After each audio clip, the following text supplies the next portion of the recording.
Sorry, I did not record this before. We are going to do a wonderful bouncing ball in Photoshop. Alright, so I'm going to start with File, New. So in Photoshop, it's going to bring up my new document. What do they call this thing? A window. So I got 7x5, 300 resolution.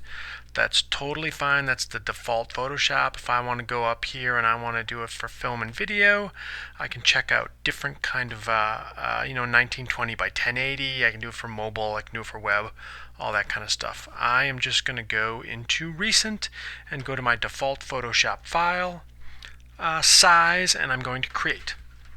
So now that brings up this window.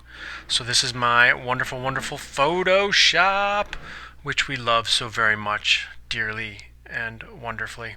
If you do not see this little thing that says create video timeline and a little timeline window at the bottom of your screen, right, you're going to go up to a window at the very top. You're going to make sure you're on Photoshop. You're going to go up to window, and you're going to come down here to this little thing that says timeline. I'm going to uncheck it. So if your Photoshop screen looks like this, where it's got your tools over here to your left, and it's got your layers panel over here, and it's got your canvas right in the center, you're looking good. You scroll up to the very top of your window, and you are going to make sure that you see timeline right there to begin with. Okay. So I'm going to click on a layer right here. This layer is going to be my background layer. So remember, if you're doing a bouncing ball, you need to have some sort of a ground for that ball to exist on. My background layer, I got my brush. I'm going to be like, okay, cool. I'm going to do my background in a funky color like orange. So here's my ground plane, right? So I want to make sure that I'm drawing in 3 dimensions, not 2 dimensions like width and height. I want to make sure that I have that dimension of depth in my drawings. So this could very possibly be one of my worst ground plane drawings ever, but that's all right. I'm not going to score any points here for the way I draw, right? You guys aren't going to tell anybody that I'm a complete and utter fraud. All right, so here's my background layer. So I am going to, before I lock it, I might turn that opacity down just a little bit so it's not real distracting when I want to try and draw on it. And then that looks pretty good, my background layer, and I'm going to lock it so I don't affect it, right? So I'm going to slap another layer on top of there, and now I'm going to think about my wonderful bouncing ball. I'm not worried at all about my timeline. I've just got it down there. I am just drawing. So my background layer will allow me to draw. I'm thinking about the bouncing ball going boink. Bouncing ball is going to come. It's going to hit right here. It's going to go splat right there. And then it's going to bounce back up. Right? So it starts off up here, comes down here, is going to hit my surface, cause a little bit of a ruckus right there, and then it's going to bounce back up. Right? This is the top of my arc. I've determined the volume of my ball right there. It's going to come down here. It's going to fall down. Follow my arrows. It's going to come down here and it's going to hit the ground right there. So I need to think about my volumes a little bit. So the volume of this ball here at the bottom should be the same volume of the ball at the top, right? So if I want to squash it and make sure that it goes squash down like this, then I need to make sure that the sides go out so it's the same amount of volume. So the ball is going to come down here in this arc. It's going to hit and squash. It's going to spring back up, so it's going to squash. And then as it comes up, it's going to stretch. Two of the basic principles of animation are squash and stretch, which you see before you right there. Woohoo! And you're noticing I'm doing this all on one layer. This is going to be my reference layer right here, right? So reference Lecayer. It's my reference Lecayer. If you're not familiar with Lecayer, he was the founding father of... No, never mind. Sorry. I was going to make a joke, but I'm obviously not adept at that. So ball comes up here, squash, stretch, then comes up here into the top of that arc. So top of the arc here, top of the arc here, bottom of the arc there, right? You're like, cool.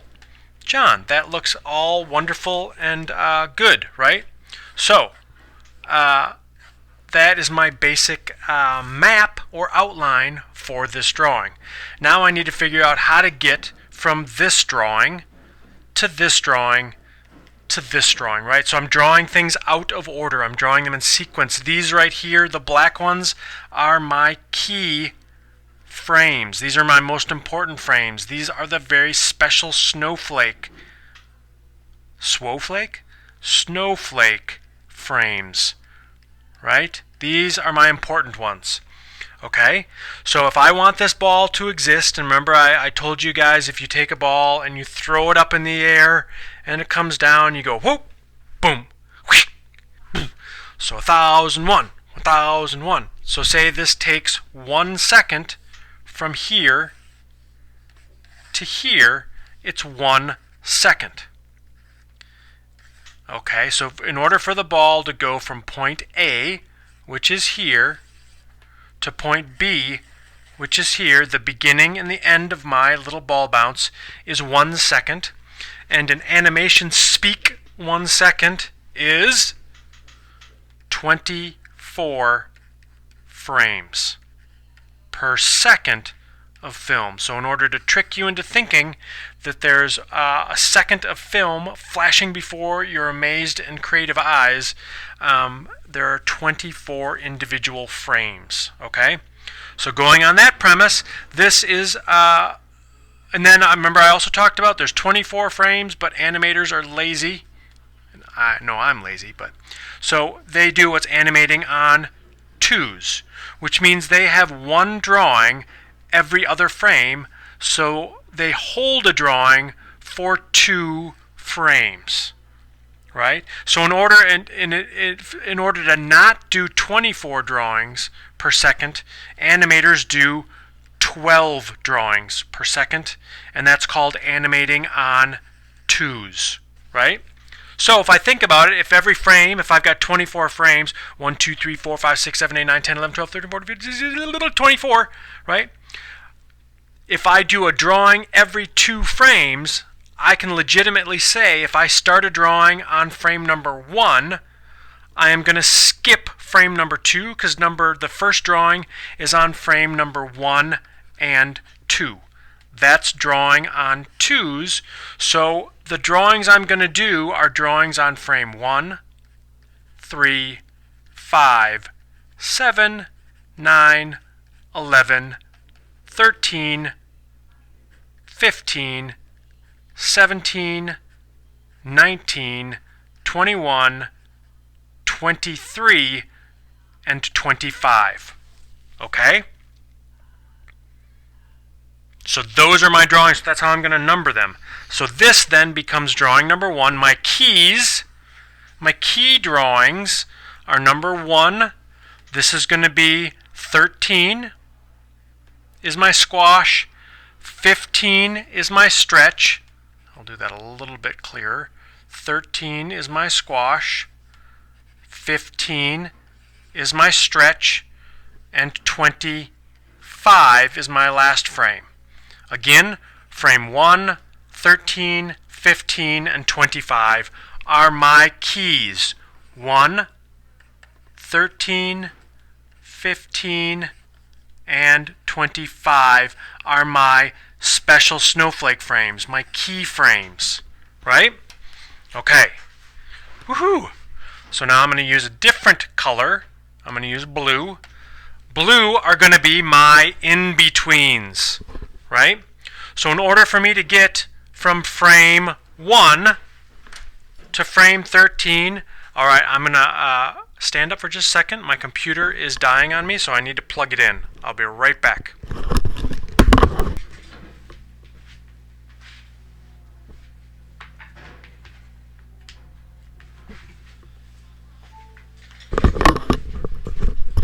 All right, I'm back. Woo! All right, so my most important frames, 1, 13, 15, 25. My in-betweens are going to be done in blue. Ka-chunk, right? So in order to get from 1 to 13, now I'm just looking at this section here between 1 and 13. how am I going to get from 1 to 13, right? You'd think, oh, well, I just need to do 3, 5, 7, 9, and 11. So I go 3, 5, 7, 9, 11. Yeah, you're like, yeah, no problem. That's wrong.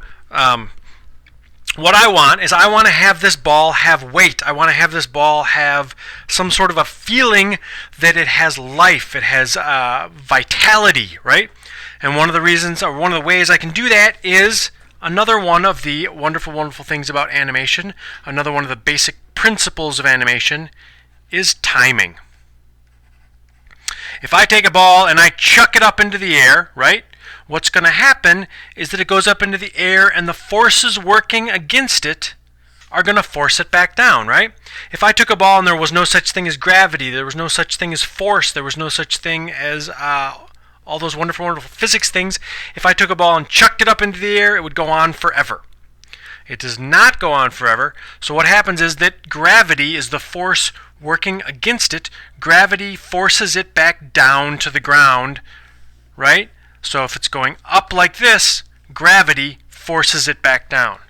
So what happens is that it travels at its greatest velocity, its greatest power on the way up. It springs up very, very fast, and then gravity forces it to go down. And the way we get that in animation, the way we actually get that in real life, is the ball starts to go up very fast. Fast as it goes up, it slows up into the top of that arc, and then it progressively gets faster as it hits the ground. It's traveling at the greatest velocity right here as it hits the ground, and then it springs up very, very fast, and then it's going to slow up at the top of the arc, right? So you go from slow to fast, fast here, back up to slow, right? So in animation, that means the slower your animation is, the closer those frames are going to get together, okay? So, and then the faster your animation is, the farther those frames are going to be from each other. So, I'll do a little bit of a graphic, a simple graphic on a separate frame here. So if I've got a ball that starts here and it's going to end up here, right? I could have it go in equal increments like this. That ball is going to give the impression of going more like that. It's going to be even timing. Even. It's going to be boring. It's going to look like a robot is propelling it forward because it has no timing, it has no life, it has no vitality, it has no differentiation between fast and slow, right? So if I have the ball start out very, very fast and then go very, very slow, I'm going to have the ball start off there and then maybe go there and then go here and then go here and then go here and then go here, right? So the closer it is, so if I go here, here, here, here, here, here, the more drawings I have together, the slower my animation is going to be, right? So that means it starts out very, very fast, and it goes very, very slow here. And we'll show you how that all works with the bouncing ball. So if you can understand this philosophy of the closer they get together, the slower your animation is, right? And we'll see that in just a second with our animation. Okay, so that if I'm going between drawing number 1 and drawing number 13, right? And I've got 3, 5, 7, 9, and 11 to do, right? My direct in between, or the drawing directly in between 1 and 13, is this drawing on my arc, right? So this drawing is directly in between 1 and 13. That's going to be drawing number 11. Okay? And then directly in between 11 and 1 is going to be 9. Directly in between 9 and 1 is going to be 7, and directly between 7 and 1 is going to be 5. So you can see I'm working my way back, right? And then I do the exact opposite from 15, because it's squash and stretch. The squash and stretch are directly next to each other, because it's going to be high impact squash, and then it's traveling very fast. It's immediately going to stretch out, so it's traveling at the greatest velocity here. It's traveling very, very fast, and it's going to go up and spring back up very, very fast. So directly between 15 and 25, which is my slow again, is going to be 17. And then directly between 17 and 25 is going to be 19. Directly in between 19 and 25 is going to be 21, and so on. Right? And you're like, Mr. Brown, John, that's a complete and utter mess. Well, you haven't seen anything yet. So I'm going to put another layer on top of there. That's just my reference layer. It can look as sloppy as I want. It can look as bad as I want. It can look as ridiculous as I want. So what I'm going to do now is I go to that window, timeline. It's not there. I go to the window, timeline. I can see my timeline now. It's going to ask me a very important question. Do I want a video timeline, or do I want to create a frame animation? And you just grab this little arrow right to the right of there. What I want to do is create a frame animation. Okay? And then I'm going to hit that button that says frame animation. And you can see now at the bottom of my screen, I have one frame there, right? And I have my timeline down here. Okay? So this is where I'm going to put all of my drawings in this timeline. Okay? But first of all, what I want to do is I want to create all of these individual drawings, these 25 separate balls, on 25 separate layers, or we're working on 2s, so it's going to be 12 different drawings, right? So I go into my Photoshop Layers panel here. I'm going to click on that, double click it. This is going to be 0, 1. And you see I've labeled it here in my Layers panel to keep everything straight. I'm looking at that reference layer. I can even click on that reference layer, bring the opacity down, right? So now I'm like, okay, cool, that's not so bright. I can even bring it down a little bit more. There, I like that, right? Now I'm going to lock that reference layer because I'm done with that reference layer. That was only a layer for reference. I'm going to go up to number 1. In drawing, in layer number 01, I'm going to draw my first frame. And I'm going to choose my black again, right? I'm going to go up here and I'm going to try and draw the best circle I possibly can. Beautiful. Okay? Now, I'm going to draw all of my circles in different layers. So I click on down here where that little square with a little corner of it kind of folded in. So I'm going to do another one. I'm going to double click on that.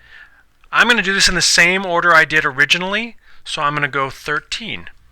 Okay? So 13 is my squash. And I'm squashing it nice and good there. Like that. I can even put like a little highlight on there because I'm fancy. I'm going to do another one. This is going to be frame number 15.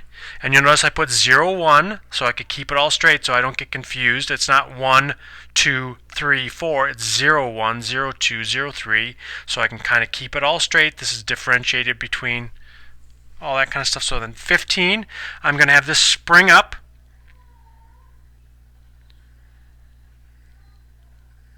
Do it nice like that. And I'm kind of looking at this one here and looking at this one here to make sure my volumes are kind of similar, right? So during this process, I can turn off my reference layer and I can be like, okay, cool. I've got drawing number 1, I've got drawing number 13, and I've got drawing number 15. I'm looking pretty good. I can turn them all back on. I'm going to do another layer here.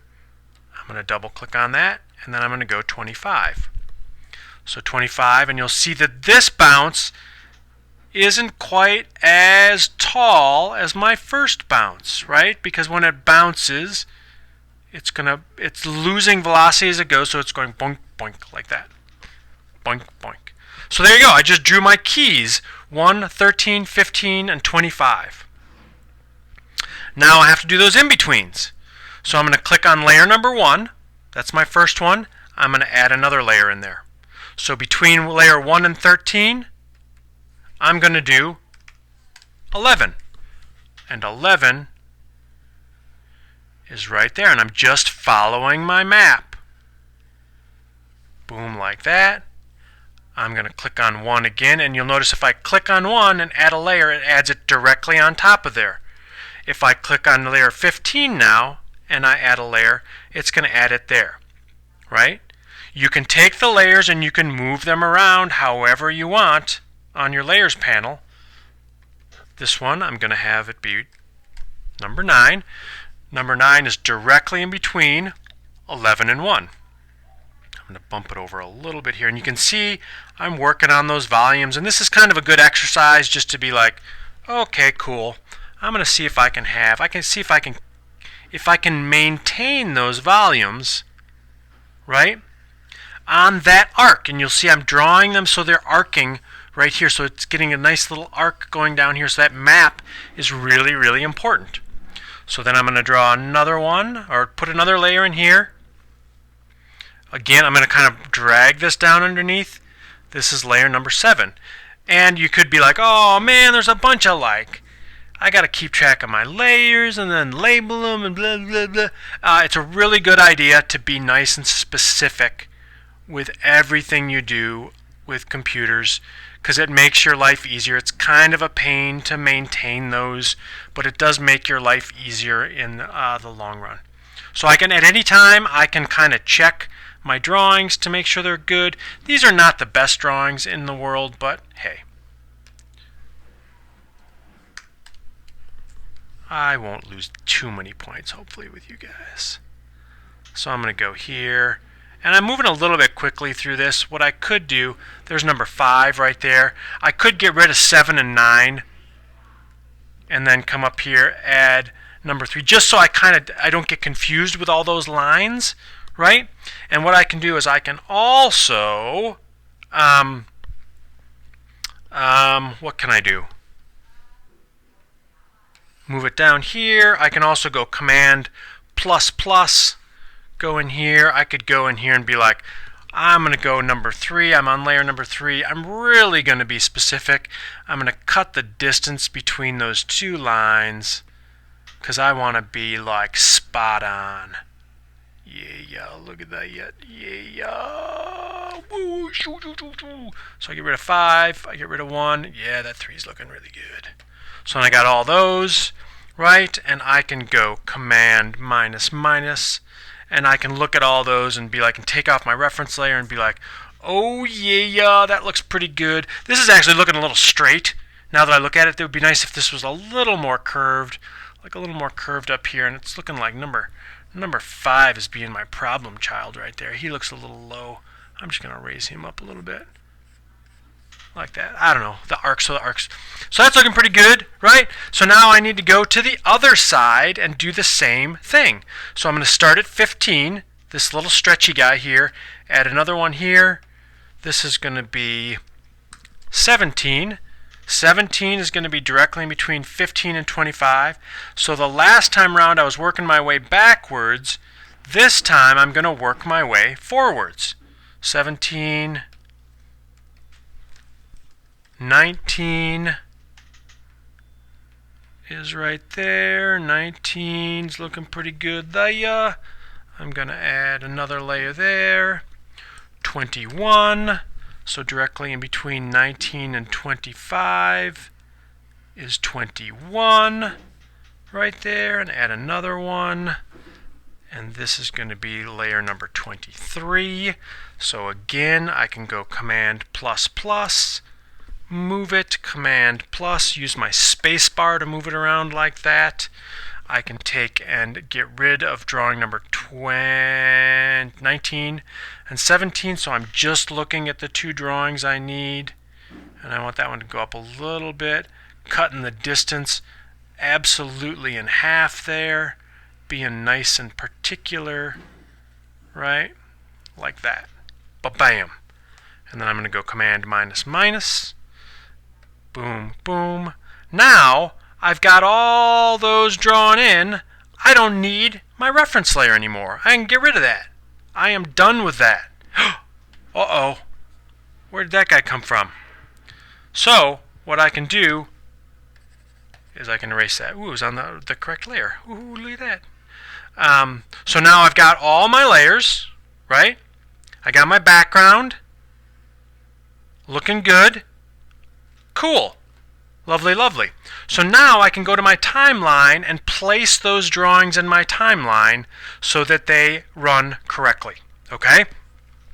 So now in Photoshop, if I go down here, it says 0 second. If I click on this little arrow in my timeline in that first little box, and I say I want it at 1/10 of a second, 0.1 is 1/10 of a second, that's not really 12 frames.